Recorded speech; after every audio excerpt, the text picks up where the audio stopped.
नमस्कार YouTube family मित्रांनो आणि मैत्रिणींनो, प्रेमाची दुनिया या यूट्यूब चॅनलमध्ये तुम्हा सर्वांचं अगदी मनापासून स्वागत आहे. तुम्ही जर आपल्या या चॅनलवर नवीन असाल तर या चॅनलला सबस्क्राईब करा आणि आपल्या व्हिडिओजना जास्तीत जास्त लाईक आणि शेअर करायला विसरू नका. चला तर मग वळूया आपल्या आजच्या भागाकडे. पहाट क्रिस्टल सुपर स्पेशालिटी हॉस्पिटलमध्ये नेहमीप्रमाणे गडबड सुरू होती. पण अमनच्या मनात मात्र एकच प्रश्न घोंगावत होता. आर्किटेक्ट नेमका कोण आहे? डॉक्टर नीरज यांनी अमन, सिया आणि कबीरला आपल्या केबिनमध्ये बोलावलं. त्यांनी टेबलावर हॉस्पिटलचा 25 वर्षांपूर्वीचा मूळ आराखडा पसरवला. हे फक्त हॉस्पिटलचा नकाशा नाही, या इमारतीखाली एक गुप्त संशोधन विभाग आहे. सिया आश्चर्याने म्हणाली, म्हणजे प्रोजेक्ट अवरोरा इथेच चालायचा? नीरज शांतपणे म्हणाले, हो, पण त्याची खरी माहिती फार कमी लोकांना होती. तेवढ्यात हॉस्पिटलमध्ये इमर्जन्सी कॉल आला. एका 8 वर्षाच्या मुलाला मेंदूमध्ये गंभीर रक्तस्राव झाला होता. अमन आणि सिया क्षणाचाही विलंब न करता ऑपरेशन थिएटरकडे धावले. 4 तास चाललेल्या कठीण शस्त्रक्रियेनंतर मुलाचा जीव वाचला होता.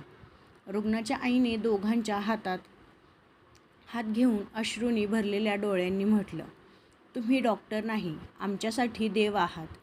अमन आणि सिया एकमेकांकडे पाहून फक्त हसले. त्यांना पुन्हा जाणवलं, यासाठीच त्यांनी हे प्रोफेशन निवडलं होतं. ऑपरेशननंतरचा ताण कमी करण्यासाठी अमन सियाला हॉस्पिटलच्या टेरेसवर घेऊन गेला. शहरातील दिव्यांची रोषणाई दूरपर्यंत पसरली होती. थंड वारा वाहत होता. अमनने सियाचा हात हातात घेतला. इतक्या गोंधळातही तू माझी शांतता आहेस, तो प्रेमाने म्हणाला. सिया हसली. आणि तू माझं सुरक्षित ठिकाण, ती देखील लगेच बोलली. क्षणभर दोघे शांत उभे राहिले. अमनने अलगद तिच्या ओठांवर ओठ टेकवून चुंबन घेतलं. सिया लाजली. तिने त्याच्या खांद्यावर डोकं ठेवून म्हणाली, आपण कितीही मोठ्या संकटात असलो तरी हा क्षण कायम असाच राहावा. त्याच रात्री डॉक्टर नीरज तिघांना हॉस्पिटलच्या जुन्या बेसमेंटमध्ये घेऊन गेले. एका लोखंडी चाकाला फिरवताच भिंत हळूहळू बाजूला सरकली. आतमध्ये एक विशाल भूमिगत संशोधन केंद्र होतं. धुळीने झाकलेली उपकरणे, बंद पडलेल्या प्रयोगशाळा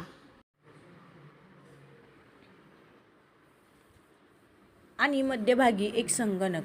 अचानक संगणक स्वतःहून सुरू झाला. स्क्रीनवर एक संदेश चमकला, वेलकम बॅक टीम अवरोरा. कबीर आश्चर्याने म्हणाला, हे सिस्टीम अजूनही चालू कसं? तेवढ्यात संपूर्ण प्रयोगशाळेत टाळ्यांचा आवाज घुमला. एक गंभीर, आत्मविश्वासपूर्ण आवाज ऐकू आला, खूप उशीर केलात, पण तरीही स्वागत आहे. सिया मोठ्याने म्हणाली, समोर ये. पण कोणीच समोर आलं नाही. फक्त समोरच्या विशाल स्क्रीनवर एका व्यक्तीची सावली दिसू लागली. चेहरा पूर्ण अंधारात होता. त्या व्यक्तीने शांत आवाजात म्हटलं, डॉक्टर नीरज, तुम्ही अजूनही त्यांचं संरक्षण करत आहात. नीरज कठोर स्वरात म्हणाले, जोपर्यंत मी जिवंत आहे तोपर्यंत तुझा हात त्यांच्यापर्यंत पोहोचू देणार नाही.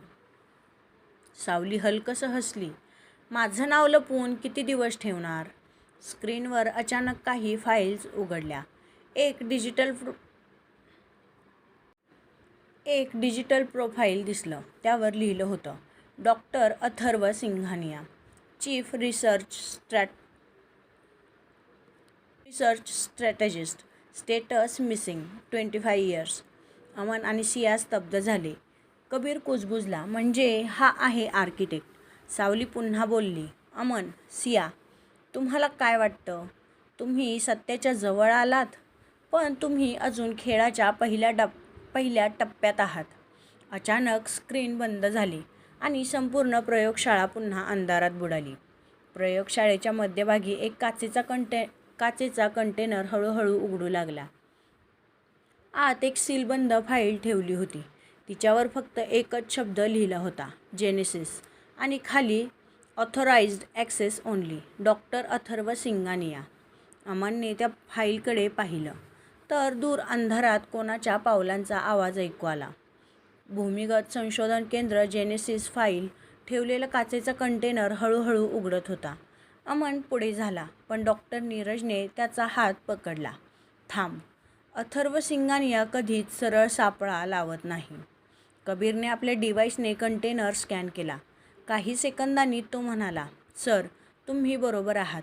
कंटेनरमध्ये बायोमेट्रिक ट्रॅप आहे. जबरदस्तीने उघडलं तर संपूर्ण फाईल जळून खाक होईल. डॉक्टर नीरज शांतपणे पुढे आले. त्यांनी जुन्या कोडने सिस्टीम सक्रिय केली. स्क्रीनवर संदेश आला, ॲक्सेस ग्रँटेड. जेनेसिस फाईल सुरक्षितपणे बाहेर आली. सगळ्यांनी सुटकेचा निश्वास सोडला. फाईल उघडताच पहिल्याच पानावर मोठ्या अक्षरात लिहिलं होतं, जेनेसिस हा वैद्यकीय प्रयोग नाही. तो जगातील सर्वोत्तम डॉक्टरांना एकत्र आणण्याचा प्रकल्प होता. सिया आश्चर्याने म्हणाली, म्हणजे हा कोणावर प्रयोग करण्याचा प्रोजेक्ट नव्हता? डॉक्टर नीरज म्हणाले, नाही. जेनेसिसचा उद्देश होता दुर्मिळ आजारांवर कायमस्वरूपी उपचार शोधणं. पण अथर्वने या संशोधनाचा गैरवापर करण्याचा निर्णय घेतला. फाईलच्या शेवटच्या पानावर एक पत्ता होता, Singhania bio research institute. Kabir म्हणाला, हे ठिकाण शहरापासून सुमारे 70 किलोमीटरवर आहे. अमन लगेचच निर्धाराने म्हणाला, मग पुढचं उत्तर तिथेच मिळेल. हॉस्पिटलच्या रूफटॉपवर काही वेळाने गार्डनमध्ये सिया एकटीच बसली होती. अमन तिच्यासाठी 2 कप कॉफी घेऊन आला. तो म्हणाला, आज खूप शांत आहेस. सिया हसली, कारण आज पहिल्यांदाच असं वाटतंय की आपण योग्य दिशेने चाललो आहोत. अमन तिच्या शेजारी बसला. हे सगळं संपलं की मी तुला पुन्हा इथेच डेटवर आणणार, तो म्हणाला. सिया मिश्किलपणे म्हणाली, पूर्ण दिवस? फक्त तू आणि मी? अमन तिचा हात हातात घेत म्हणाला, ठरलं मग. क्षणभर दोघेही शांत बसले. थंड वाऱ्याची झुळूक आली. सियाने अलगद डोकं अमनच्या खांद्यावर टेकवलं. अमनने प्रेमाने तिच्या कपाळावर चुंबन घेतलं. त्या क्षणी दोघांनाही जाणवलं, प्रेमच त्या दोघांची सर्वात मोठी ताकद आहे. त्याचवेळी दूर एका आधुनिक संशोधन केंद्रात एक व्यक्ती मोठ्या स्क्रीनसमोर उभी होती. त्याचा चेहरा अजूनही दिसत नव्हता. स्क्रीनवर अमन, सिया, नीरज आणि कबीर दिसत होते. तो शांतपणे म्हणाला, ते जेनेसिसपर्यंत पोहोचले. याचा अर्थ आता मी स्वतः मैदानात उतरायची वेळ आली आहे. त्याने टेबलावर ठेवलेलं आपलं ID कार्ड उचललं. त्यावर फक्त नाव स्पष्ट दिसत होतं, डॉक्टर अथर्व सिंगानिया. त्याचा चेहरा मात्र अजूनही सावलीत होता. रात्री अचानक क्रिस्टल सुपर स्पेशालिटी हॉस्पिटलच्या बोर्डरूममध्ये तातडीची मीटिंग सुरू होते. हॉस्पिटलचे चेअरमन गंभीर आवाजात म्हणाले, गेल्या काही आठवड्यांमध्ये आपल्या हॉस्पिटलची गोपनीय माहिती बाहेर जात आहे. रुग्णांची माहिती, संशोधनाची कागदपत्र आणि काही आर्थिक व्यवहार. हे सर्व कोणीतरी आतूनच लीक करत आहे. संपूर्ण खोलीत शांतता पसरली होती. अमनने सियाकडे पाहिलं. हा हल्ला बाहेरून नव्हता, कोणीतरी हॉस्पिटलमधलाच होता. मीटिंग संपल्यानंतर डॉक्टर नीरज म्हणाले, अथर्व सिंगानिया कधीही एकटा काम करत नाही. त्याच्याकडे नेहमी आतला एकतरी माणूस असतोच. कबीर लगेच म्हणाला, म्हणजे आपल्या हॉस्पिटलमध्येच त्याचा साथीदार आहे. त्या रात्री कबीरने हॉस्पिटलच्या सर्व्हरचे लॉग तपासायला सुरुवात केली. 3 तासाच्या तपासानंतर त्याला एक विचित्र गोष्ट दिसली. दररोज रात्री 2:17 फक्त 7 मिनिटांसाठी एक गुप्त लॉग इन होत होतं. पण त्या व्यक्तीचं नाव, ID आणि लोकेशन पूर्णपणे डिलीट केलं जात होतं. कबीर हसला. तो म्हणाला, तू कितीही हुशार असलास तरीही एक चूक प्रत्येकजण करतोच. दुसऱ्या दिवशी अमन आणि सिया हॉस्पिटलच्या कॅफेटेरियात बसले होते. आज दोघांमध्ये शांतता होती. सिया म्हणाली, आपण डॉक्टर आहोत, पण आपलं आयुष्य काहीतरी वेगळ्याच दिशेने चालू आहे. अमन हलकंसं हसला. मग आज संध्याकाळी 7:30 ते 8? फक्त आपण दोघं, ना रहस्य ना टेन्शन. सिया हसली. ठीक आहे. संध्याकाळी दोघे हॉस्पिटलच्या छतावर गेले. तिथे एक छोटासा टेरेस गार्डन होता. शहराच्या दिव्यांकडे पाहत दोघे शांत बसले होते. अमन म्हणाला, आपण शेवटचं मनमोकळं कधी बोललो होतो ते आठवतंय का? सिया हसली. नाही, कारण प्रत्येक वेळी काहीतरी मध्ये येतंच, ती म्हणाली. अमन गंभीर झाला. तो म्हणाला, मग आज मला एक वचन दे. काय? सियाने विचारलं. काहीही झालं तरी या लढाईत आपण आपल्या नात्याला हरू द्यायचं नाही, अमन म्हणाला. सियाने त्याचा हात घट्ट धरला. वचन, आणि हे वचन मी कधीच मोडणार नाही, ती म्हणाली. त्या क्षणी कोणतेही प्रेमाचे मोठे संवाद नव्हते, फक्त दोन माणसं जी एकमेकांची सर्वात मोठी ताकद होती. रात्री 2:17 कबीर सर्व्हर रूममध्ये लपून बसला होता. घड्याळात 2:16 झाले होते. 1 मिनिट, 2 मिनिट. अचानक दार हळूच उघडलं गेलं. काळ्या हुडीत एक व्यक्ती आतमध्ये आली. त्याने आपल्या खिशातून एक खास ॲक्सेस कार्ड काढलं आणि सिस्टीममध्ये लॉग इन केलं. कबीरने लगेच त्या व्यक्तीचे फोटो काढले, पण तो समोर जाणार इतक्यात त्या व्यक्तीने मागे न पाहताच म्हटलं, कबीर, मला माहीत होतं तू इथेच असशील. कबीर थबकला. त्या व्यक्तीला माझं नाव कसं माहीत? तो पुढे सरकणार इतक्यात संपूर्ण सर्व्हर रूमचा वीज पुरवठा बंद झाला आणि पूर्ण अंधार पसरला. काही सेकंदांनी लाईट परत आली. ती व्यक्ती गायब झाली होती, पण सिस्टीममध्ये यावेळी एक गोष्ट डिलीट झाली नव्हती. Access card number CSH017. कबीरच्या चेहऱ्यावर हलकंसं हसू उमटलं. यावेळी तुझ्याकडून पुरावा राहिला आहे, तो म्हणाला. सकाळी कबीरने CSH017 हा ॲक्सेस नंबर हॉस्पिटलच्या डेटाबेसमध्ये टाकला. स्क्रीनवर नाव दिसलं आणि ते नाव पाहताच अमन, सिया आणि डॉक्टर नीरज तिघेही स्तब्ध झाले.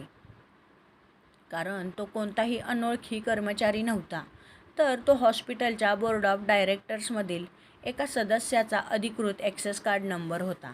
आता लढाई हॉस्पिटलच्या बाहेर नाही, तर हॉस्पिटलच्या आतमध्येच सुरू झाली होती. सकाळी क्रिस्टल सुपर स्पेशालिटी हॉस्पिटलच्या बोर्डरूममध्ये तातडीची बैठक बोलावण्यात आली. बोर्ड ऑफ डायरेक्टर्सचे सर्व सदस्य उपस्थित होते. अमन, सिया, डॉक्टर नीरज आणि कबीरही तिथे पोहोचले. सगळ्यांच्या नजरा कबीरकडे होत्या. चेअरमन म्हणाले, तुम्ही म्हणत होतात की आपल्या हॉस्पिटलमध्ये कोणीतरी माहिती लीक करत आहे. तुमच्याकडे याचा पुरावा आहे का? कबीरने लगेचच लॅपटॉप प्रोजेक्टरला जोडला. स्क्रीनवर CSH017 हा ॲक्सेस लॉग दिसला. हा नंबर बोर्ड मेंबरच्या कार्डचा आहे. खोलीत लगेच कुजबूज सुरू झाली. अचानक एक बोर्ड मेंबर उठला. त्याचं नाव होतं राघव पुरी. तो हॉस्पिटलचा चीफ फायनान्शियल ट्रस्टी होता. तो रागाने म्हणाला, याचा अर्थ असा नाही की मी दोषी आहे. माझं कार्ड 2 दिवसांपूर्वीच हरवलं होतं. कबीरने शांतपणे उत्तर दिलं, हो, आणि त्याची तक्रार तुम्ही केलीही आहे. म्हणूनच तुम्ही माझ्या संशयितांच्या यादीत नाही. राघव पुन्हा बसला. सगळे एकमेकांकडे पाहू लागले. तेवढ्यात डॉक्टर नीरज बोलू लागले. खरा प्रश्न कार्ड कोणाचं आहे हा नाही, तर प्रश्न हा आहे की कार्ड वापरणारा कोण होता. मीटिंग संपली. अमन आणि सिया बाहेर पडत असतानाच एक नर्स धावत आली. सर, ICUमध्ये एक रुग्ण शुद्धीवर आला आहे. तो म्हणतो आहे की त्याला फक्त डॉक्टर अमनशीच बोलायचं आहे. अमन आणि सिया लगेच ICUकडे धावतात. ICUमध्ये सुमारे 60 वर्षांचे एक ज्येष्ठ प्राध्यापक बेडवर बसले होते. ते अमनकडे पाहून म्हणाले, मी तुम्हाला ओळखतो. अमन गोंधळला. आपण? मी 20 वर्षांपूर्वी मेडिकल एथिक्स कमिटीवर होतो. सिया लगेच सावध झाली. प्राध्यापक पुढे म्हणाले, प्रोजेक्ट अवरोरा बंद करण्याचा निर्णय आम्ही घेतला होता, पण कोणीतरी तो निर्णय बदलला. आमच्याच बनावट स्वाक्षऱ्या. कबीरने तात्काळ विचारलं, कोण? प्राध्यापकांनी उत्तर देण्याचा प्रयत्न केला, पण अचानक त्यांच्या मॉनिटरवर अलार्म वाजू लागला. त्यांची प्रकृती बिघडू लागली. सिया आणि अमनने क्षणार्धात उपचार सुरू केले. काही मिनिटांनंतर त्यांची प्रकृती स्थिर झाली. प्राध्यापक थकलेल्या आवाजात म्हणाले, माझ्याकडे पुरावे आहेत, पण ते हॉस्पिटलमध्ये नाहीत. त्या संध्याकाळी कबीर CCTV रेकॉर्डिंग तपासत होता. त्याला एक महत्त्वाची गोष्ट लक्षात आली. रात्री 2:17 सर्व्हर रूममध्ये जाणारी व्यक्ती उजव्या हाताने ॲक्सेस कार्ड वापरत होती. पण बोर्डरूममधील सर्व सदस्यांच्या जुन्या व्हिडिओमध्ये फक्त एकच व्यक्ती डावखुरी होती. म्हणजे ॲक्सेस कार्ड वापरणारी व्यक्ती बोर्ड मेंबर नव्हती. कोणीतरी दुसराच त्याचं कार्ड वापरत होता. कबीर हसला. खेळ आता बदलला. त्याच रात्री डॉक्टर नीरज हॉस्पिटलच्या पार्किंगमध्ये गाडीकडे जात होते. अचानक एक तरुण डॉक्टर त्यांच्या समोर आला. सर, मी डॉक्टर युवान कपूर, तो म्हणाला. मी इथे नव्याने रुजू झालो आहे. नीरज हसले. वेलकम. युवानने हस्तांदोलन केलं, पण नीरज पुढे निघून गेल्यावर युवानच्या चेहऱ्यावरचं हसू क्षणात नाहीसं झालं. त्याने मोबाईल काढला आणि एक मेसेज टाईप केला. मी हॉस्पिटलमध्ये पोहोचलो आहे.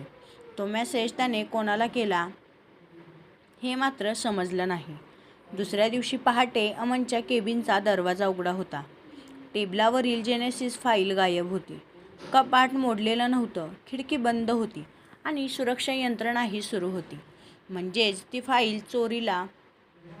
फाईल चोराला सर्व सुरक्षा व्यवस्था आधीपासूनच माहीत होती.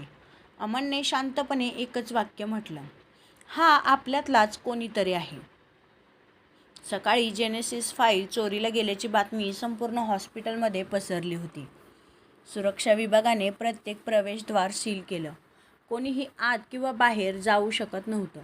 अमनने सर्व कर्मचाऱ्यांना शांत राहण्याचं आवाहन केलं. जोपर्यंत सत्य समोर येत नाही तोपर्यंत कोणावरही आरोप करायचा नाही. सियाने त्याच्याकडे पाहिलं. तिला जाणवलं की तणावाच्या क्षणीही अमन भावनांपेक्षा पुराव्यावर विश्वास ठेवत होता. कबीरने CCTV पुन्हा तपासायला सुरुवात केली. यावेळी त्याने एक वेगळीच गोष्ट शोधली. फाईल चोरीला गेली त्या रात्री केबिनमध्ये फक्त 3 जण गेले होते. एक अमन, दुसरी सिया आणि तिसरे म्हणजे हाऊसकीपिंग सुपरवायझर मधुकर साळुंके. सिया म्हणाली, मधुकर काका गेली 20 वर्ष इथे काम करतात. त्यांच्यावर संशय घेणं कठीण आहे. कबीर शांतपणे म्हणाला, संशय व्यक्तीवर नाही तर घटनेवर घ्यायचा असतो. अमन आणि कबीर मधुकर यांना भेटायला गेले. ते हॉस्पिटलच्या जुन्या स्टोअररूममध्ये औषधांच्या नोंदी तपासत होते. अमनने विचारलं, काका, काल रात्री तुम्ही माझ्या केबिनमध्ये गेला होतात का? मधुकर घाबरले नाहीत. ते म्हणाले, हो डॉक्टर, रात्री साफसफाईसाठी गेलो होतो, पण 5 मिनिटांमध्ये लगेच बाहेर आलो. कबीरने लगेच पुढचा प्रश्न विचारला, तुमच्या मागे कोणी आलं होतं का? मधुकर थोडा वेळ विचार करून म्हणाले, हो, एक डॉक्टर कॉरिडॉरमध्ये उभे होते, पण त्यांचा चेहरा दिसला नाही. दुपारी डॉक्टर नीरज यांनी सर्व वरिष्ठ डॉक्टरांची बैठक घेतली. ते म्हणाले, आजपासून जेनेसिस प्रकरणाची माहिती फक्त 5 जणांनाच असेल. मी, अमन, सिया, कबीर आणि चेअरमन. बाकी कोणालाही नाही. सगळ्यांनी मान डोलावली. हॉस्पिटलच्या कॅफेटेरियात सिया एकटीच बसली होती. आज ती खूप थकलेली दिसत होती. अमन तिच्यासमोर बसला. चल 5 मिनिट, सिया म्हणाली. डॉक्टर नाही, फक्त अमन आणि सिया. सिया हलकसं हसली. ठीक आहे. अमनने टेबलावर पडलेला कागद घेतला. त्यावर पेनने एक छोटंसं घर काढलं. बाजूला 2 झाडे आणि दारासमोर 2 माणसं. सिया हसत म्हणाली, चित्र काढण्यात तू अजिबात चांगला नाहीस. अमनही हसला. माहिती आहे, तो म्हणाला, पण हे स्वप्न आहे. हे सगळं संपले की आपण असंच साधं आयुष्य जगायचं. सियाने तो कागद जपून आपल्या डायरीत ठेवला. ती म्हणाली, हे चित्र सुंदर नाही, पण त्यामागचं स्वप्न खूप सुंदर आहे. दोघांच्याही चेहऱ्यावर पुन्हा एकदा शांत हास्य उमटलं. रात्री कबीरला अचानक सर्व्हरवरून एक सूचना मिळाली. जेनेसिस फाईल उघडण्याचा प्रयत्न झाला होता.